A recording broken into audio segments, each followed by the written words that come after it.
Okay, so Kris, last week you tweeted there are several Hitler-obsessed neo-Nazi organizations that advocate genocide operating in New York, including White Lives Matter. Now, May 14th, the day of the Buffalo racist mass shooting by this deranged white supremacist, was the date of their long-planned day of action.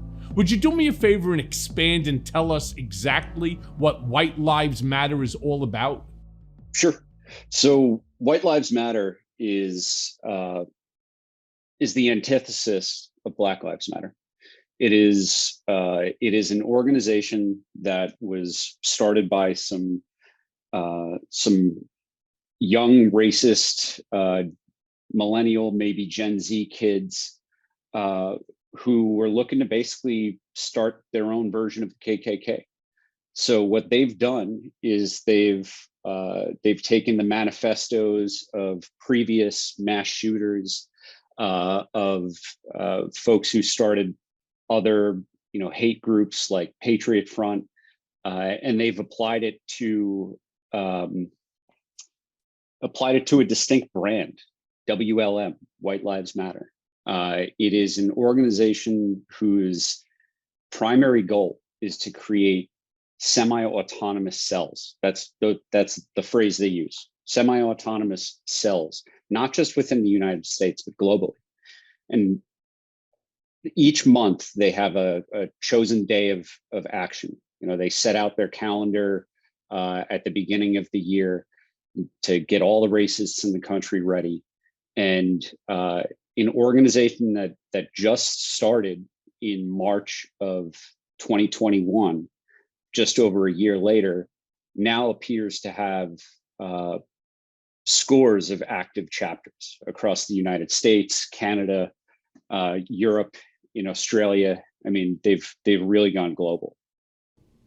So, the Anti-Defamation League put this on their website, and they talk about it in the same way that you do. A white supremacist phrase originated in around 2015, and it originated as a result, as you stated, as the antithesis to Black Lives Matter, right? Which was the movement that legitimately arose as a direct result of, it was a protest against police brutality against African Americans. What are they protesting? What they're protesting is they believe that in white supremacy. I mean, period, full stop. That's what they believe in. They believe that that they should be the inheritors of conquistadors and colonizers around the world. These are folks who have spent the last decade or so, young guys, immersing themselves in neo-Nazi lore. What we saw at the Unite the Right rally, that neo-Nazi rally, was just the first public viewing of a collection of these folks all in the same place at the same time. What's different now than ever before is if you were a neo-Nazi, in the 80s or the 90s, and you wanted to brainwash people, you had to print out a bunch of pamphlets and leave them at the bus stop or in the subway station, or hand them out, at a anti-abortion protest or something like that. Nowadays, all they have to do is create an Instagram account. This White Lives Matter entity, which is, meets all of the hallmarks of a classic international terrorist organization. They're on Instagram. They have a Twitter account. They're really active on Telegram, and that's the encrypted chat app that they use for most of their recruiting, for most of their organizing at home and abroad. So tell me something, because again, since this thing started around 2015, I understand that they are in multiple states here, but there's one in particular in Texas which has gotten a lot of coverage, and that's this Aryan Renaissance Society. What do you know about them and so on? Because it's, again, they're just, let's just call it the newest, shiniest object in neo-Nazi racism bullshit, right? I mean, Mhm. obviously the long established organization of the Ku Klux Klan, and then you have, other organizations as well, like we've seen the Oath Keepers and so on. But who is this new Aryan Renaissance Society? Or am I wrong? Are they not relatively new? So these organizations are, a lot of them are headquartered in Texas. Texas is seriously is a breeding ground of today's newest neo-Nazi organizations, and that's partially informed by a consistent presence of the KKK that dates back generations in Texas. What we've seen with the rise of Patriot Front, White Lives Matter, all of these, Aryan Brotherhood derivatives, are a bunch of, racists who are also grifters. Each one wants to create their own brand, right? Like it's part of, belonging to these organizations is you're supporting the leaders, right? Like all of these hate groups, for the most part, they rely on racists around the country who are sitting in their basement afraid to come out of the house to fund their acts of intimidation and frankly, like terrorist attacks like we saw in Buffalo just a couple weeks ago. Yeah, well, listen, obviously nobody expressed to them the fact that Hitler lost, and he lost pretty badly. The world at one point decided that this fascism, that this hatred sort of has to stop, and it certainly didn't, it didn't bode well for them. And I'm kind of curious as to why they think that it's going to be any better for them, because you're right, many of them are downstairs in their mom and dad's basement with their fucking Confederate flag hanging, or their swastika flag that either they bought from some rummage sale, right, by some other neo-Nazi jerk-off, right, who was having a yard sale, or they had them made up, right? And then they sit back down in their basement and they create, a website, whether it's on a Facebook, any of these social, Instagram, whatever. And they start to attract like-minded people. And I am always curious as to why one state, we all know that Texas has an open gun law and it's very easy to get a license. I suspect then the same probably exists in Florida, right? I mean, anybody can have a license for a concealed carry simply by sending, I think it's like $210. Well, in Texas, you just got to be 21 and you can carry a handgun anywhere you want now. I mean, and there's no license requirement. No at license. All. Don't you even? No, none at all. No, it's what they call constitutional carry. Understood. Well, yeah, obviously it makes it easier. You don't even have to spend the $200+. But one of the things that I also saw while I was investigating on this White Lives Matter sort of movement is in Newsweek. There was an interesting article by a guy named Pedro Gonzalez. I don't know if you saw it. And it's entitled, Democrats are Massive Hypocrites on So-Called Great Replacement Theory. And of course, it's an opinion piece by this kid who's an associate editor at Chronicles. And there was something that I found in there which I thought was really interesting, where they claim that Joe Biden is as guilty as the Republicans for this whole replacement theory, which I think is merely a derivative of this, White Lives Matter. I think it all stems from the same basic core hate. And he talked about how where Joe Biden himself said, and I'm going to quote, that a constant and unrelenting stream of immigration would reduce Americans of white European stock to an absolute minority, and that this was a source of our strength. Now, again, this is only one line that he uses. I don't know if you're familiar with this, but to me, that almost sounds like a Republican GOP Donald Trump racist rant. And I'm curious, in what respect was it said? Is this being taken out of context? Or Is this one of the reasons why you have people like Tucker Carlson who will take a line like that, use it, and then again, it's why the Democrats, it's why Jamie Harrison and the DNC, why there's no messaging out there that seems to be rallying the troops for the midterm election? Yeah, so the difference between Democrats and Republicans in the modern era is that Democrats have learned from a history of really horrific mistakes. And Republicans love to say this all the time. The Democrats are the party of the KKK.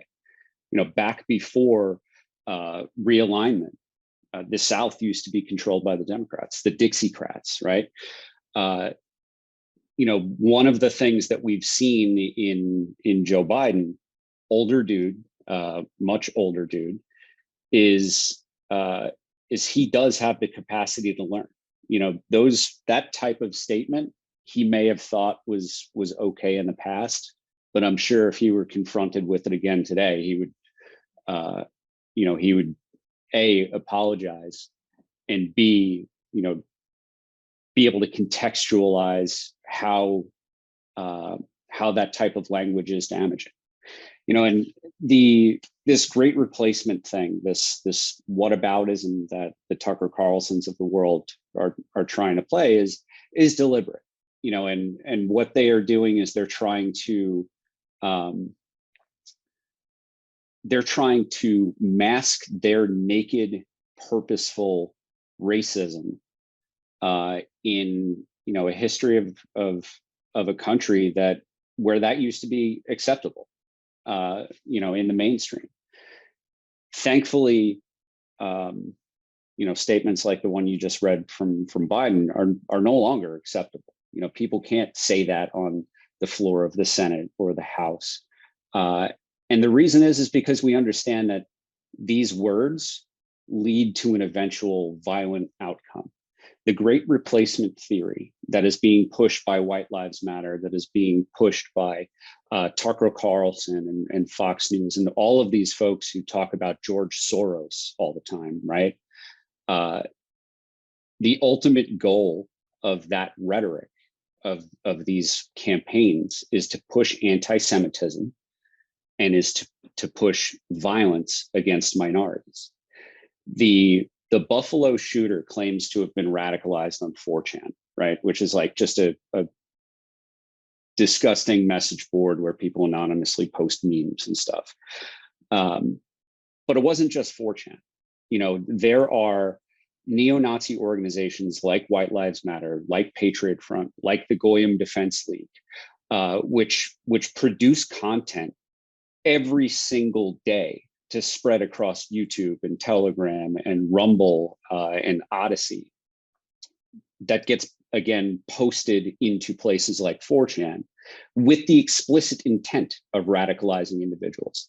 And this kind of stochastic terrorism is intentional.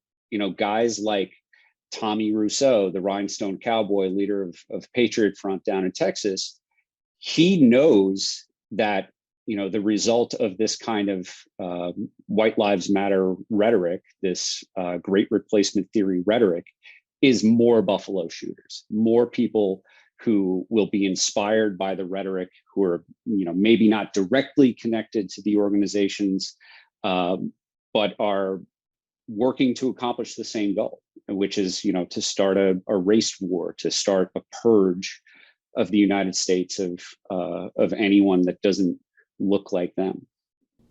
It's when you said that they can't do it, that they can't say these sort of things, they do on the floor of the Capitol, right?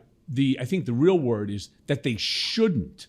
You shouldn't have that in your heart. These folks, it was like Donald, when Barack Obama became the first Black president of the United States of America.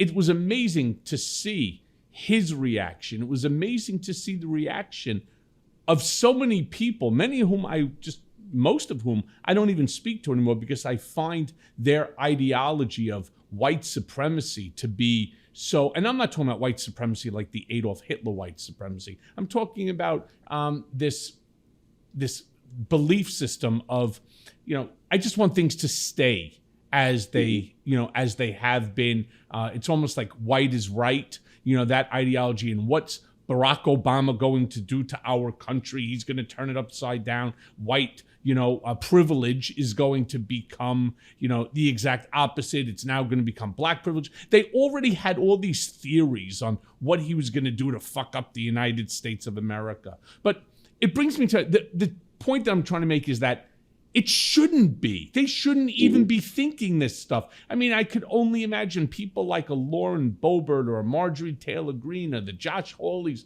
or the Ted Cruzes and so on when, Ketanji Brown Jackson was sitting there, right, for the office of the, Supreme Court of the United States. Must have been the same sort of feeling in their hearts that they had when Barack Obama, was running. And I just don't get it because, in all fairness, I think she's more qualified, certainly, than any of the Trump picks. That's for sure. But I want to ask you this question, Kris.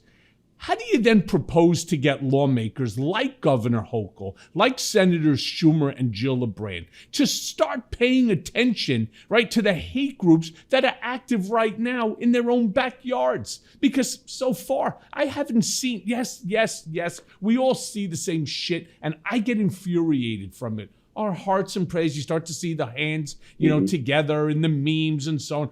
Thoughts and prayers to the families of the lost, individuals in this senseless Buffalo. That's bullshit at this point. It's high time that our politicians on both sides of the aisle start to do something, because this is just wrong. We all know how precious life is, right? And yet, these 10 innocent people, not to mention several others that were just injured, lost their lives because of one asshole, because of one racist asshole. What are they going to start doing something? So let me address your first point. You're right. I should have said they shouldn't say that on the House floor or the Senate floor. They do all the time. Guys like Gosar, are a hero to Gen Z neo-Nazis because he's willing to spout white supremacist talking points from the House floor. So you're right. As far as how to get the politicians who do care to pay attention and to take action, I used to be an intern in Gillibrand's Senate office, right?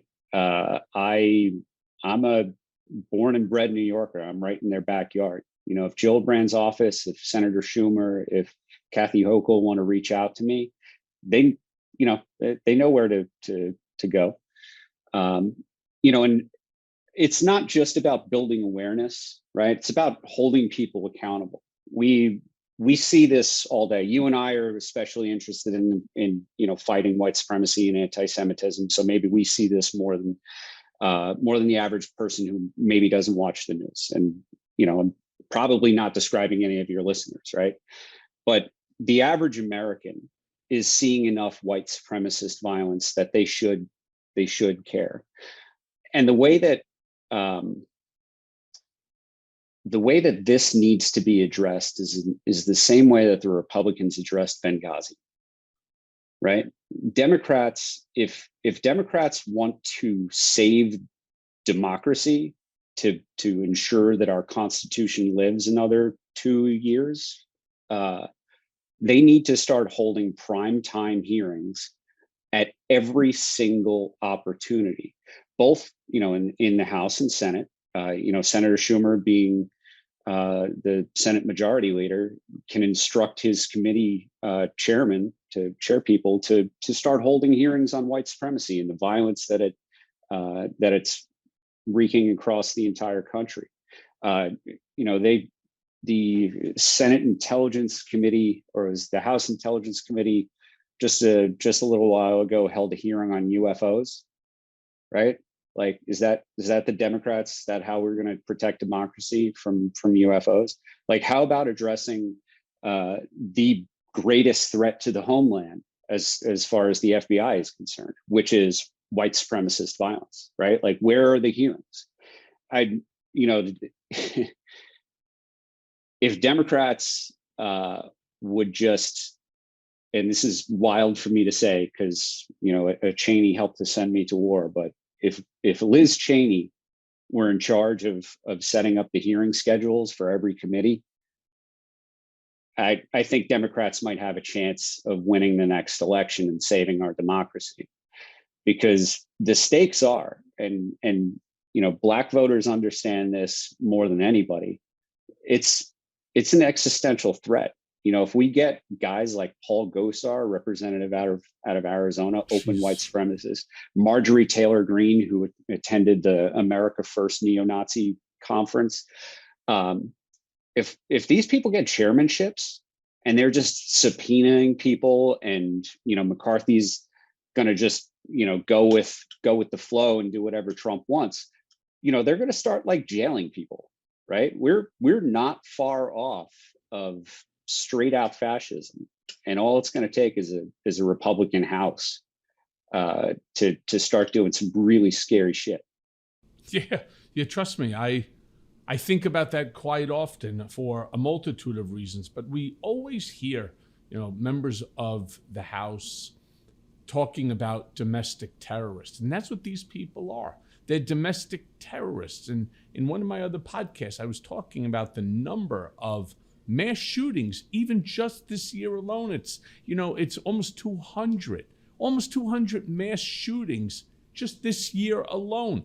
And who's responsible for it? These domestic terrorists. So if we don't start getting serious about it, yeah, I agree with you. I believe that there's going to be a civil war, that we will lose our democracy, which is why even on my Instagram Live, when I go and I talk and I tell people, Mea Culpa is not a podcast to bash Donald J. Trump. He's not in fucking office now. Is he a thorn in Biden's ass? Sure. Is he a plague on society and humanity? Abso-fucking-lutely. But this podcast is not dedicated to bashing Donald Trump. It's to telling the truth. And if that means exposing him for what he is, and I say it all the time, the racist, sexist, misogynistic, xenophobic, homophobic, Islamophobic, anti-Semite, well, fuck it. So be it. It is what it is. But I'm more concerned about why they don't actually, as you stated, hold these hearings on domestic terrorism, because once this is out of the bag, and that's, again, it's why I talk about Mea Culpa is not being this podcast about Trump or GOP, but rather it's a movement. My goal, we're over 24 million downloads since we started, and it's just quite impressive. And we're ranking as one of the top, news podcasts that are out there. And while I can take a pat on the back and accept the accolades, hey, fucking congratulations, it's not enough.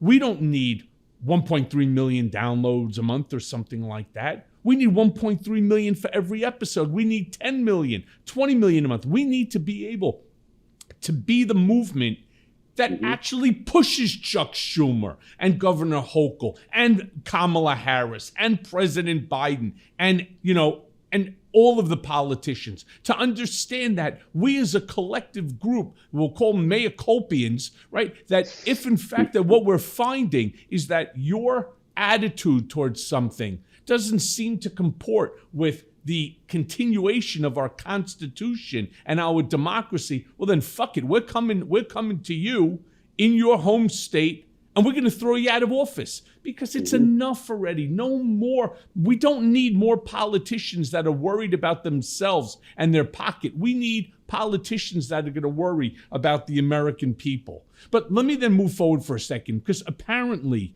these white supremacist hate groups have managed to get on Meta, right, and Twitter. Can we talk about how they get past the hate speech screens? Also, what's this battle over free speech really about? I mean, it's Elon Musk and Tucker Carlson's favorite thing now to bitch about. And I want to be clear about this. I'm a huge fan of Elon Musk. I don't agree with him on this thing about, Twitter getting Donald Trump back. Who doesn't even want to be back, right, on Twitter? Because that, of course, would benefit somebody else as opposed to his inoperative, social media platform.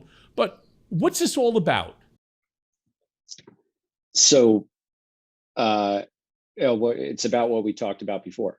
When they say free speech, what they want is free speech. What they want is freedom from accountability. What they want is freedom from repercussions. that is the free market. That's capitalism. That's democracy. That's freedom, right? It's you know, I think one of the most informative classes that I ever took when I started community college at like the age of 26, right, was economics 101. And it's where I learned about the concept of negative externalities, right? These are things that, like, you know, everybody knows about, you just might not have the name for it, right? This is the way that college courses for me help like put my life in order, right? If there's a coal plant next door and it's churning out toxic smoke, and that toxic smoke is going over your property and it's polluting, you know, polluting your land, it's polluting your air, it's giving you cancer, you have a right to seek restitution, right? That's the whole concept. Like, you are free to, you know, you can go ahead and burn that coal, but if that smog that you're creating creates a negative externality and starts costing someone else something, you know, you have to ultimately be responsible for it. So when they talk about freedom of speech, they're talking about, they want to produce that toxic smog and let the rest of us deal with it without associating any of the costs of the negative externalities back onto them. And, you know, this is I'm oversimplifying this concept, right? But it's the way that we need to look at the internet.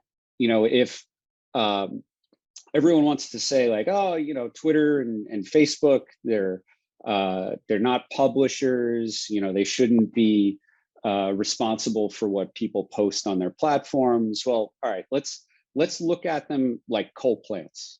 And if they're pushing smog into all of our lives and polluting our democracy, and, you know, hell, driving families apart and killing people because, you know, all of a sudden they don't believe that vaccines are a good thing, or that the pandemic that we all experienced was fake, right? Who should be responsible for that?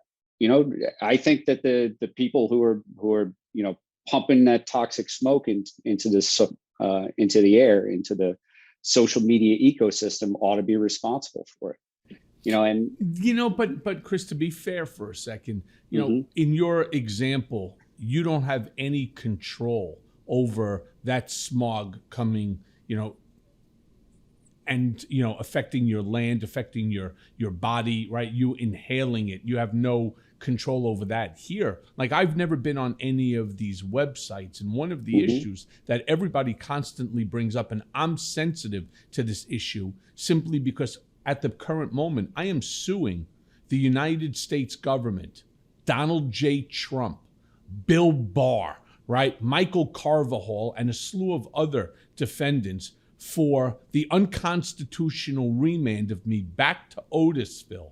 And not like what Fox, the New York fucking Post put out there, that because I was having dinner at Bill Bouquet, right, with some friends, which I was permitted to do, I was on a furlough, but because their attempt to violate my First Amendment free speech and not allow me to publish the book, Disloyal, which I ultimately did. And the Supreme Court of the United States has repeatedly ruled that hate speech, right, is legally protected under the First Amendment. So we're kind of stuck in this balancing act, right, where while you can't control that it's on the internet, you can control yourself and just not subscribe to it, just not log on to it. I don't even know the names of these hate group websites. I have no interest in being affiliated to them. Now, would it be great if we could figure out how to hold them like they do in, say, you know, in the UK, right? If you bring up for defamation or some other action like that, where you can hold them responsible, not just for monetary damages, but for your legal fees as well. I mean, I think that certainly would be a much better system than what we have. But at the present moment, the Supreme Court has repeatedly ruled that it is protected speech under the First Amendment. And they use that in order to promote it. Because Facebook, with Meta, right, or Twitter, or all of these, they don't give a shit. All they care about is their bottom line. You're talking about economics 101. This is all about your profits so that you can distribute them to your shareholders and to yourself. Well, so I got a question for you then. So this Buffalo mass shooter claims to have been radicalized, on 4chan, by 4chan. Could the city of Buffalo, uh, you know, collectively the victims of this mass shooting, file a civil suit against Look, 4chan? I mean, look, you could file a lawsuit against anyone at any time for anything. Do I think that they can? Of course they can. Do I think that they'll be successful?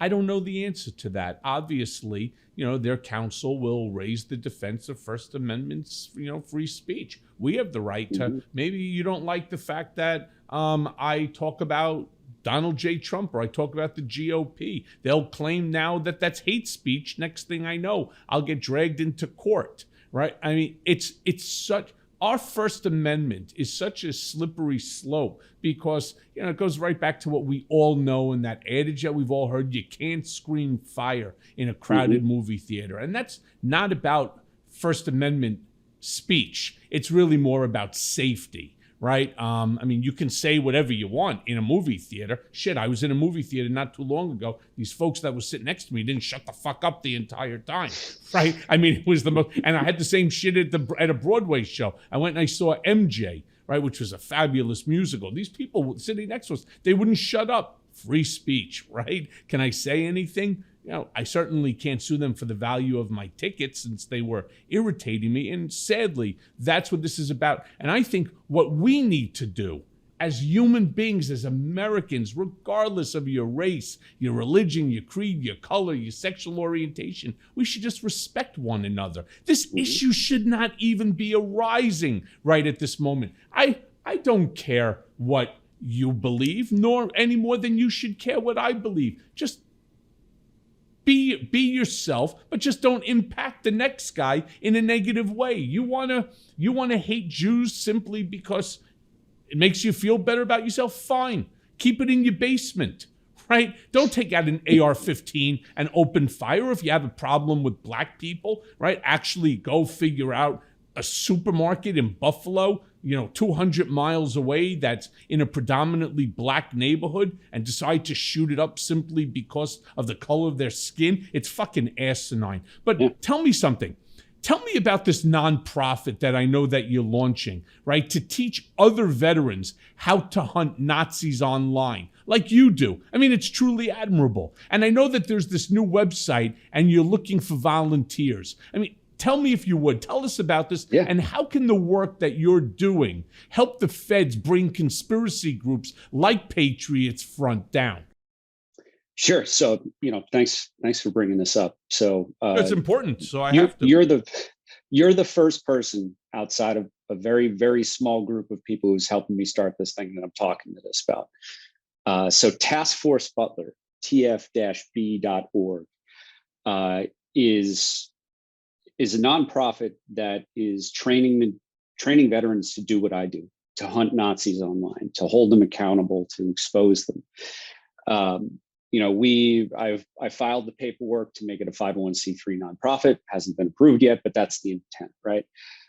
We have, over the last 6 months, I think since the last time I talked to you, have been engaged in a pilot program with Human Rights First, with Veterans for American Ideals, and the Innovation Lab at Human Rights First, to take volunteer veterans from a whole bunch of different backgrounds, everything from a Marine Corps machine gunner who got out as a corporal to a Navy pilot who used to fly jets. And we are operating as a team, focusing on extremist individuals and organizations, and essentially, doing what we can to build, not just expose, the Nazi in your neighborhood type of stuff, but to try to help the feds in understanding that they could probably hit Patriot Front with RICO.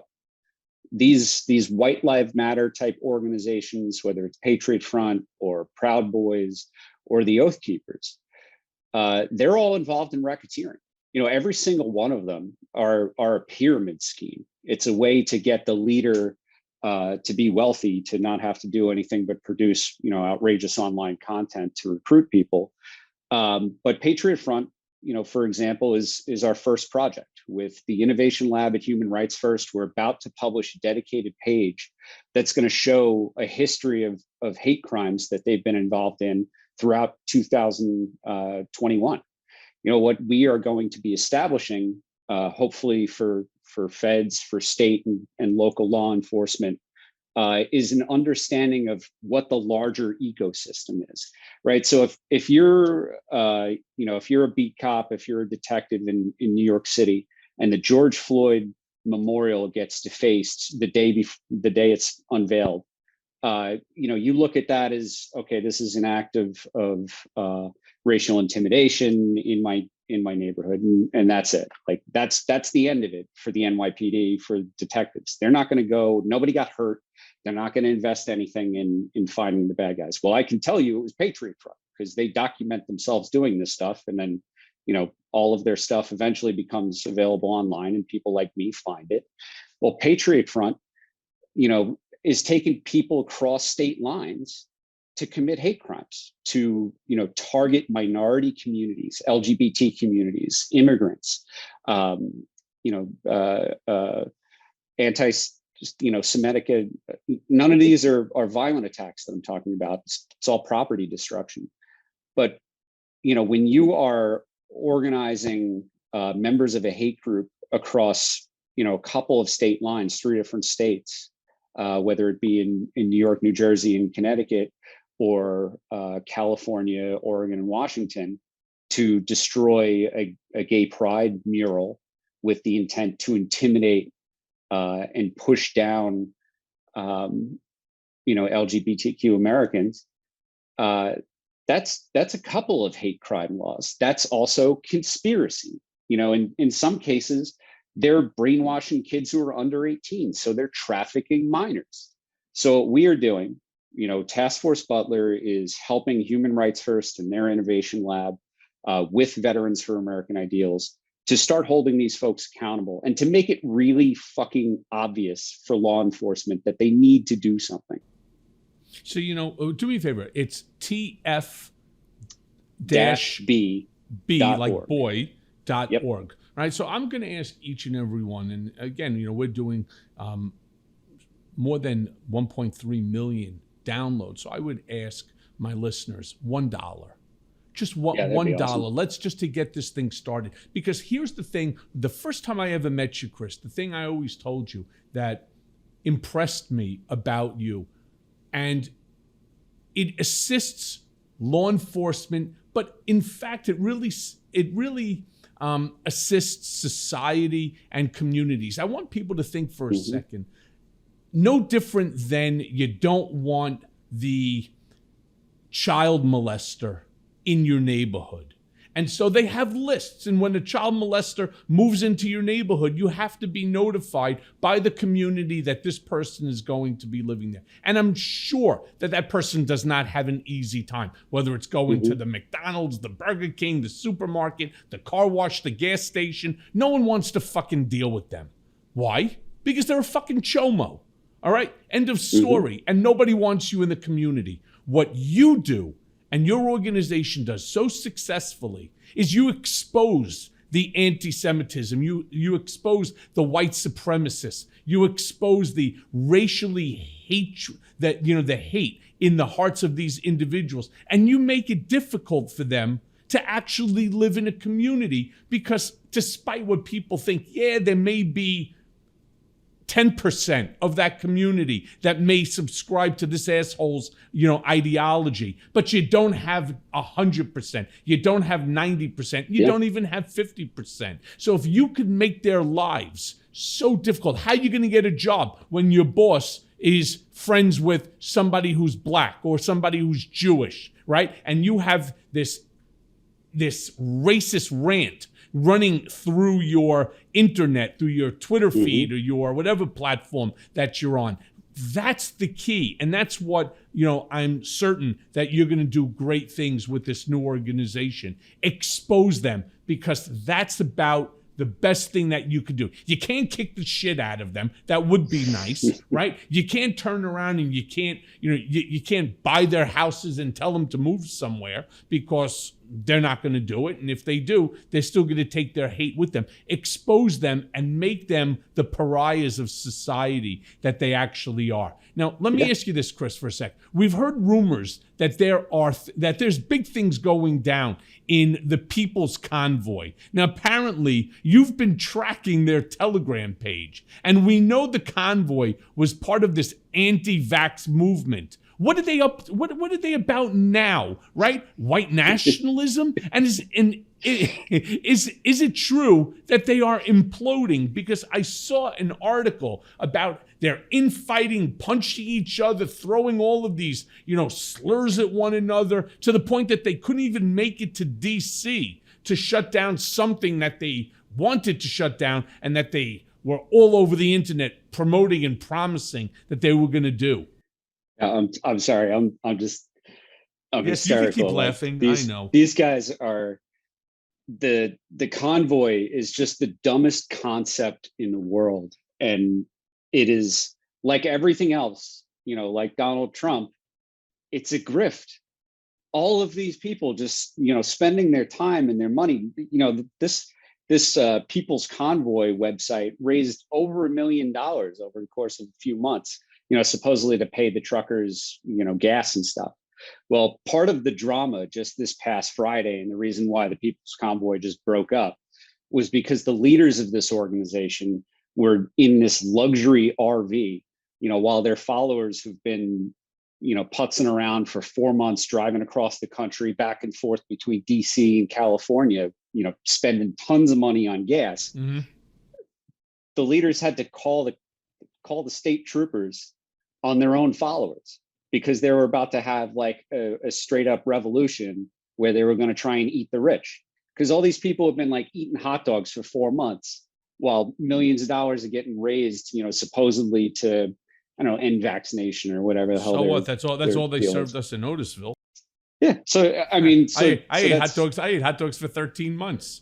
And I don't even know whether they were really even fucking hot dogs. I think they were roadkill. But I'm sorry, keep going. So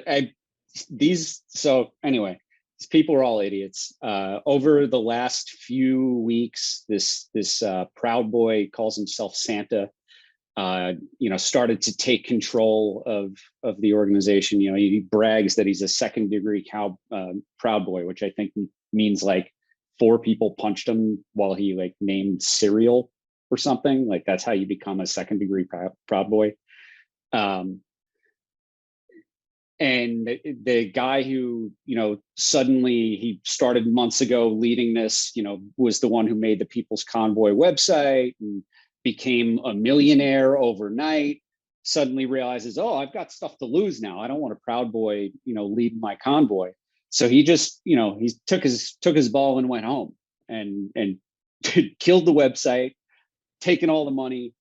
And now, you've got a bunch of idiot Proud Boys in trucks who have to pay thousands of dollars in diesel to get back home.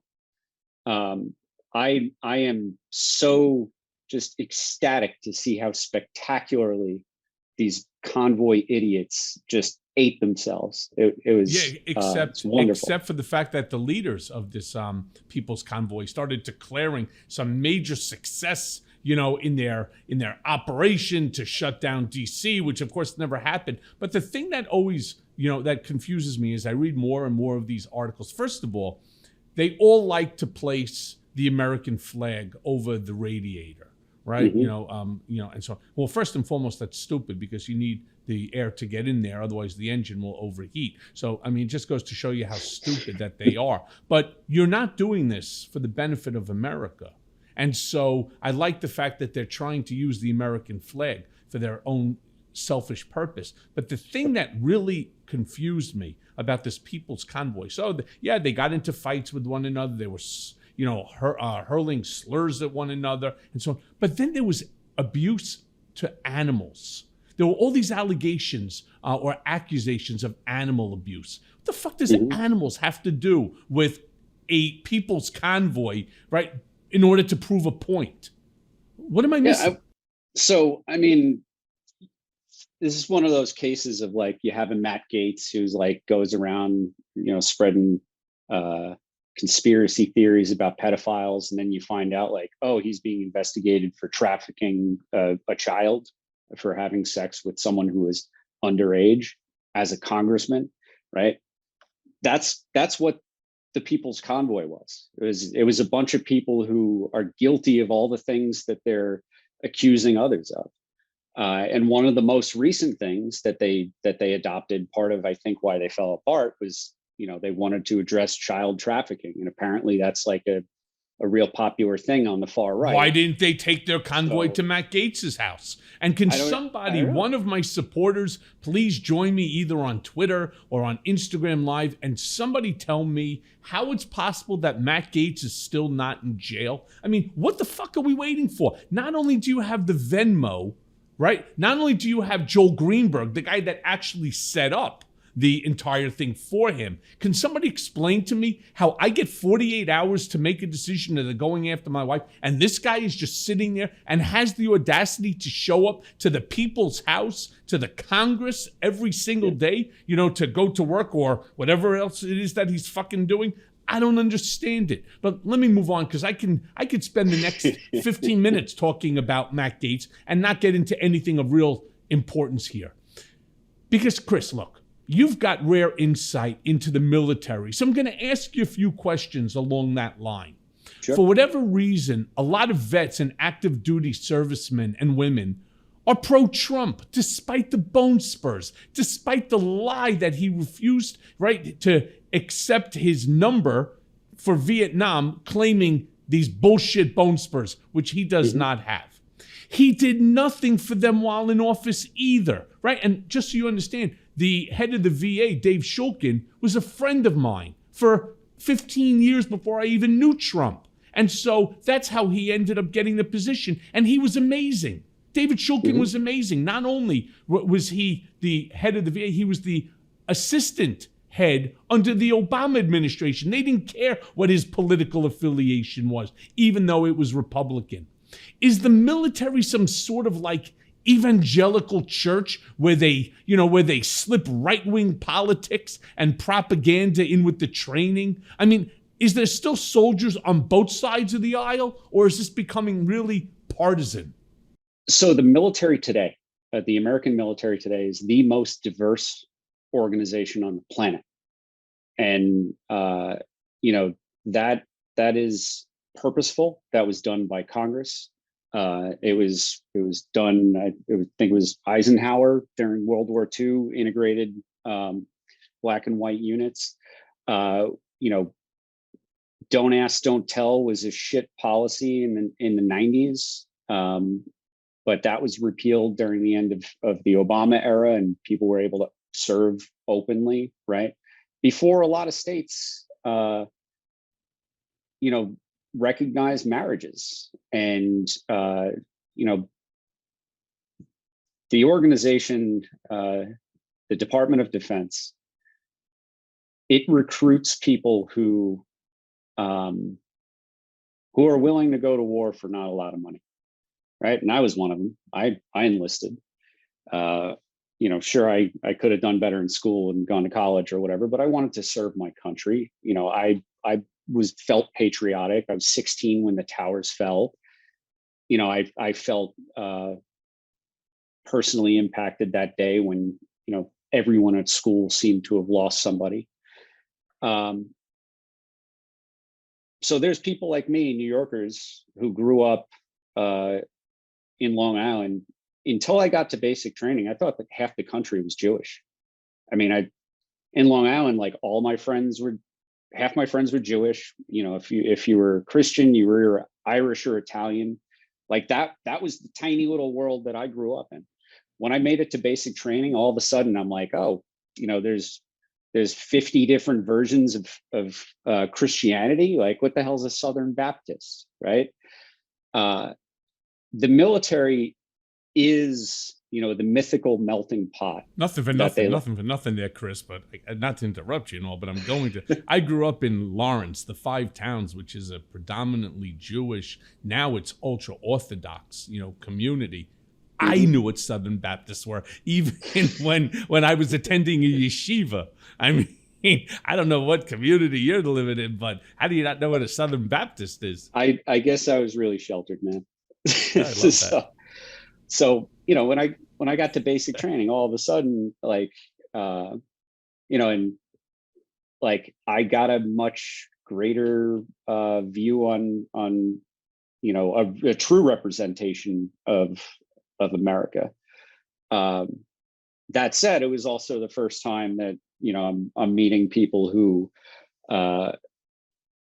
knew members of the KKK, right? When I was stationed in Fort Stewart, Georgia, I was in the South, right? That was the first time that I saw people with Confederate flags, but like really mean it, kind of not putting it up ironically type of stuff, right? Like Dukes of Hazzard sort of stupidity. Yeah. Yeah. It wasn't until I made it to Georgia and I was 18 or 19 years old where I like really saw like hardcore racism. I mean, like the like American History X cast type racism, right? It's hard to explain how reading that in a book or seeing it in a movie is different from being, I guess, almost an adult and seeing it for real, like in your face the first time. But that that kind of racism and shit is not what the military. It's not the entire military. That said, the Department of Defense has been afraid over decades now to investigate and prosecute white supremacists in the ranks, and that's because of this supposed free speech thing. They they're more than willing to go after a supposed jihadist, and why? Because they're a threat to the force. But they don't. Or a guy who paid $130,000 to a porn star to pull the president's mushroom pecker. That's really important. But I want to just expand on my question because something just came to mind. Where do you think the military would stand in the case of a civil war? Oh man, that keeps me up at night. Yeah. So, well, we saw when Trump was very obviously trying to hold a coup. All of the former secretaries of defense, co-signed an op-ed.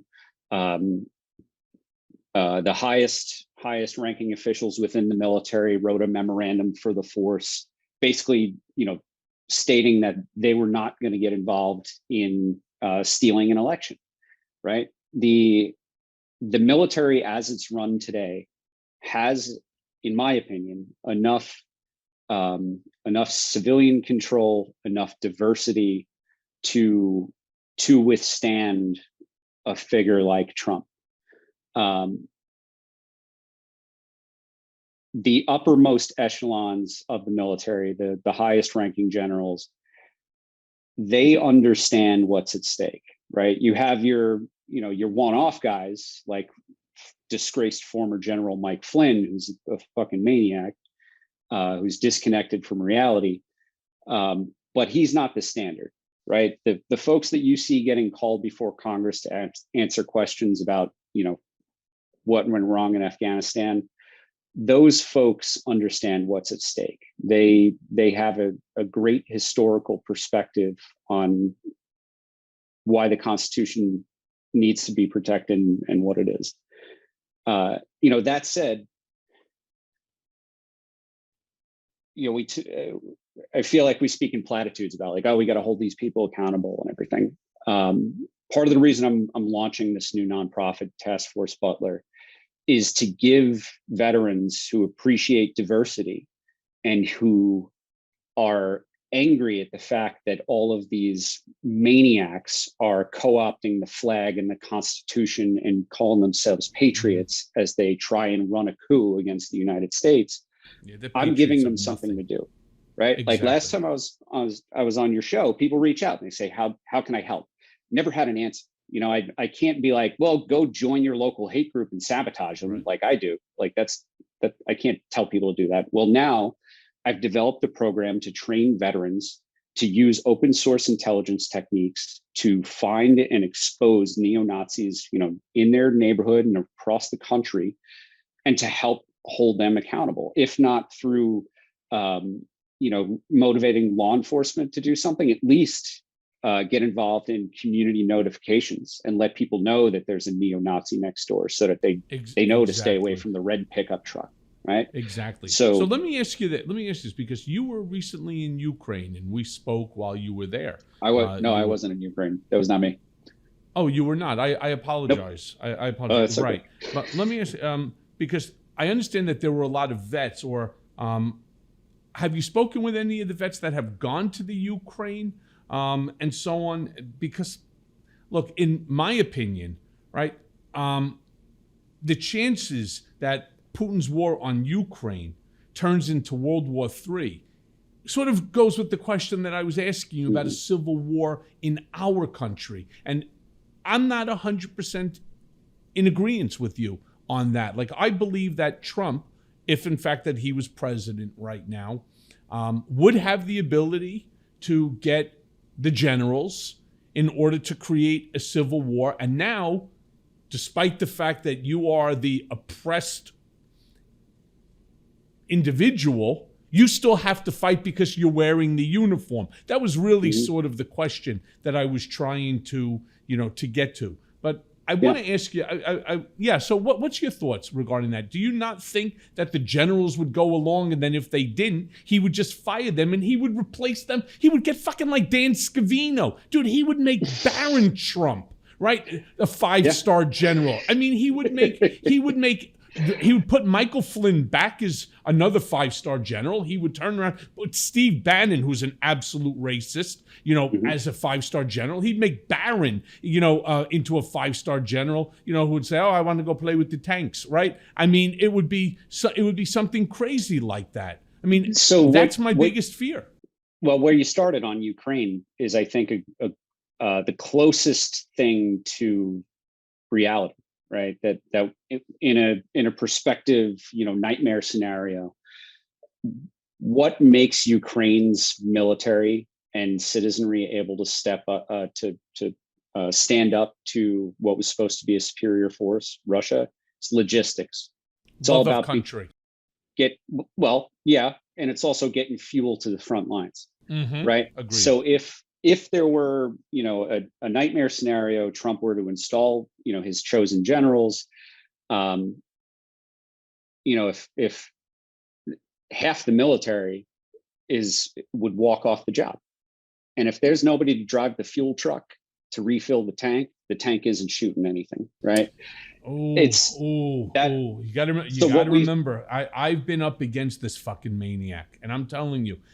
First of all, we have how many millions of people in our freestanding army, right? So even if half walked away, you still have well more than 1 million people. You'll find people to drive those fuel trucks. And if you, Ukraine's a different story, because there really is a national pride and a love for their country, right? Which is something that I hate to say is a little bit different than here, where, they also, Ukraine has a guy like Zelensky who's trying to hold everyone together.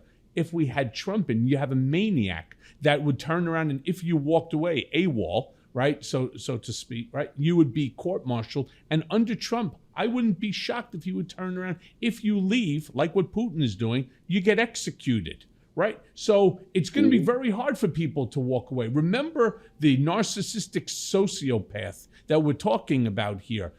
This isn't about the United States winning or losing. It's about him winning or losing at any cost. And that's the same thing that I think we're seeing when it comes to Vladimir Putin.